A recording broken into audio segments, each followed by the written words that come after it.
Africa Valentine, right here. Right. Let's begin with a viral statement straight from the president himself at a prayer event in Ogun State for the late Abu Jale of Ijebuland.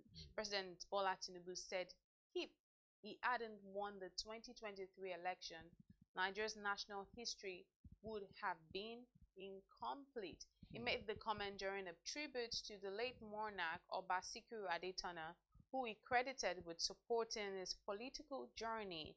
Tinubu recalled that the Abu Jale had blessed him before the elections, telling him, "You will win that election and you will win one more time." For some, the president's comment sounded like gratitude, but for others, it felt like an arrogant statement. Valentine, what do you see this as? Again, so there's nothing wrong when someone says, I am a winner, I am a winner, I am a winner. But again, we ask questions when it looks as if people begin to see it as their birthright. Like I said before, nothing wrong being a winner, nothing wrong going to be a winner. But there's a part where I might want to ask the question, which is, if he hadn't won 2023, does that mean that the nation could have packed up? But from the looks of things and what he said, it sounded as if he was a savior.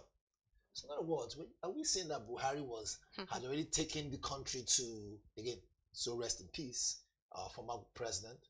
Are you saying that the previous administration was already, leading the country totally astray? So if he hadn't come in, we probably wouldn't have had a saving grace. But whichever it is, I'm sure those on social media will have their own words to say. But more importantly, what troubles me the most is if such words will come out, which, like I said, it's not bad to be a winner or to aspire to be a winner. Can we at least back it up with action?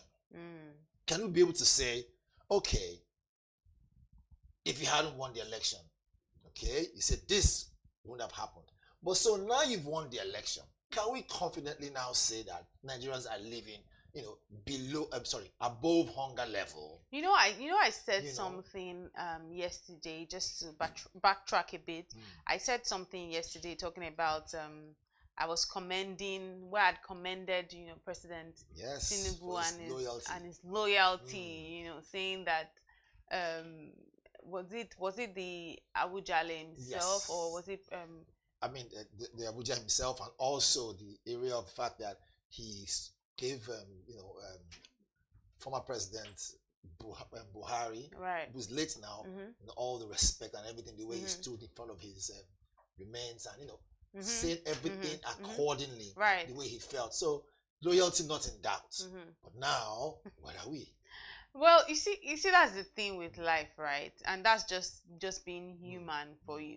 Because just yesterday I was commending, but now we're seeing this comment now, and obviously as a human being, you are left asking questions like, okay, so what then is he saying? But I think he just knows what he's saying. I mean, man know that itself. Well, man know thyself is not the bad thing. But when you are the presiding chief of a nation like this, you are the commander-in-chief. I don't see it as an arrogant statement. No, not even arrogant. But I see it as, isn't it too soon to have said what he said? If he's going for another 4 years, isn't it too soon to already say that if he hadn't won the elections at that time, Nigeria wouldn't, be where we are?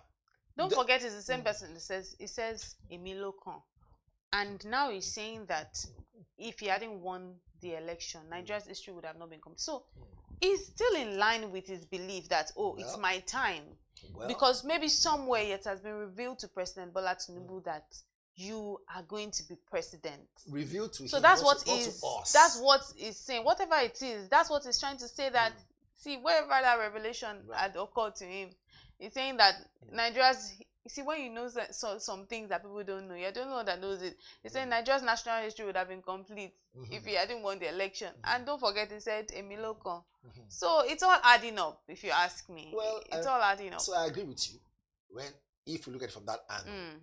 But again, let us throw a bit of light to this, saying in an event where things don't go the way we expect them the next 2 years, because we're already saying 2027, Meanwhile, we just barely completed 2 years into his first, tenure. So the question now is, having seen this, Nigerians as a whole, a regular, normal, ordinary Nigerian will look at what he has said and say, wait a minute. So, are we seeing, or rather, are we envisaging a boost in the economy that will enable families live well? Because he has so much power. As the commander-in-chief, as the president of the nation, you have executive power. You have, look, it is there with you to use as you please. You know what? This is the point where I grab my phone and let's see what people are saying on social media about this thing. Let's see for ourselves what they're saying. So there is this comment on social media. Boy Okiri says, the history of hardships, Tinubu, we are already tired.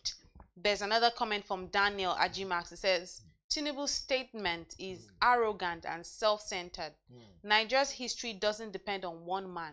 Leadership is service and not personal glory. This shows how out of touch he is with the people. History is shaped by citizens and not politicians. And there is a comment from Uncle Jerry.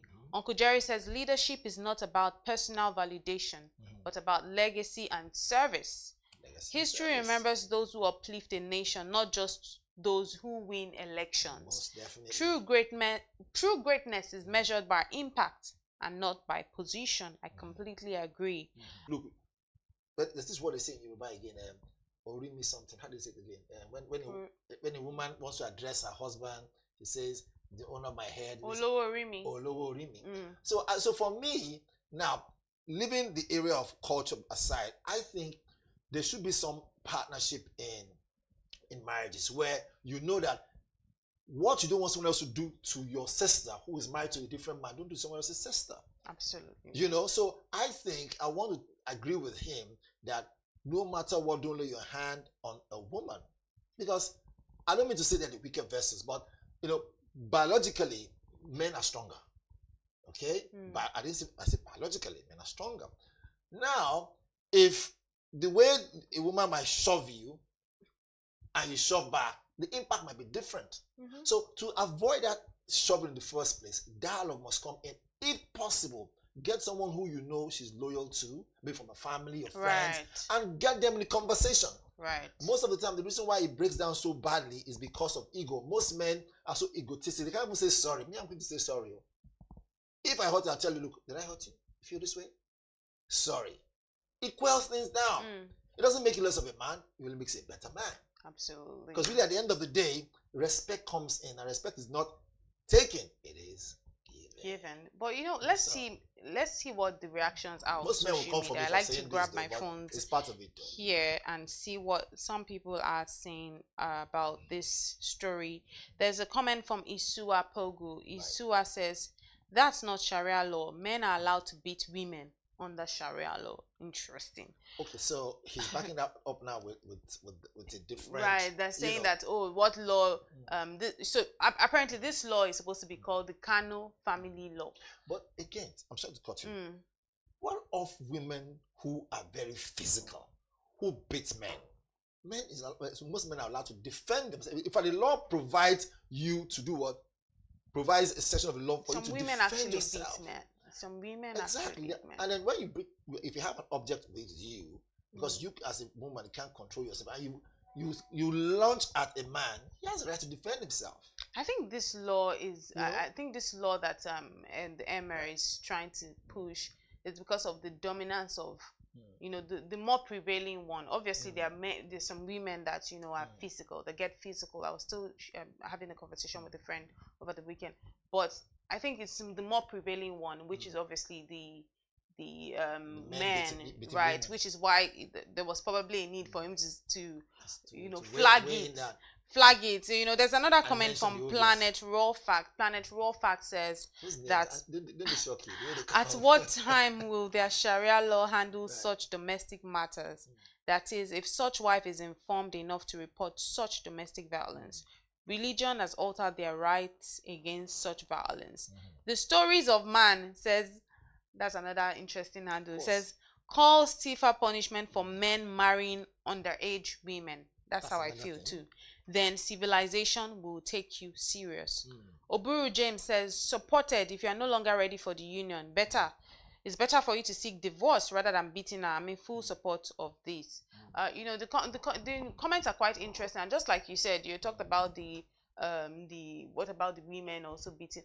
I think I'm in support of that commenter that says, let's start also with the men that are marrying underage women.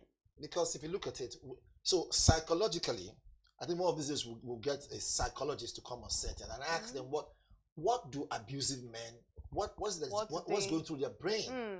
Now, when a man lays his hand on a woman, two things has happened. One, either his communication skills has broken down, or his level of being patient, right, is not mature enough. So why even going to the marriage in the first place?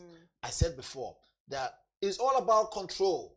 And most men don't know how to act, and put this way now, you know, bring forward their leadership and gain respect. They think, now when I say most men, I don't mean all men, some. They think the only way you can respect them is to put you in check, you know, with the hand. But there are many ways to put a woman in check, and she'll respect you in return. And you also, right, she put herself in check too, because remember, it's a partnership. But when you marry an underage you know, woman, well, you marry a girl, right? Two things. One, she's still growing.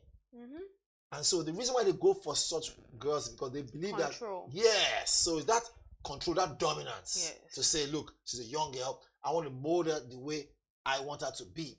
And I also think it's also pedophilic. Again, if you look at it, there is a provision of the Sharia law that allows you to marry, isn't it so? You know, but when you think about the health, you know, the threat it poses to the health, true. It leaves much to be asked, and that's why education is really important.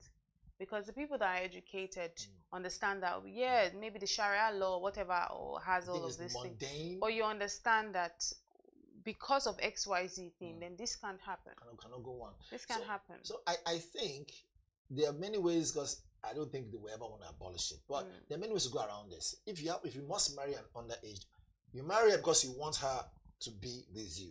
Then there shouldn't be any sexual attachment. Right. Wait until she becomes fully developed as an adult, so that her body can handle those things. How is that going to even happen? That's the thing. Most men so it's better not to even start, because some people, that's also like one of the reasons why they are getting married. So I mean, you might as well just leave it be. There are 1,001 people. What am I saying? There are millions of people on the earth. I also want to make case for some men.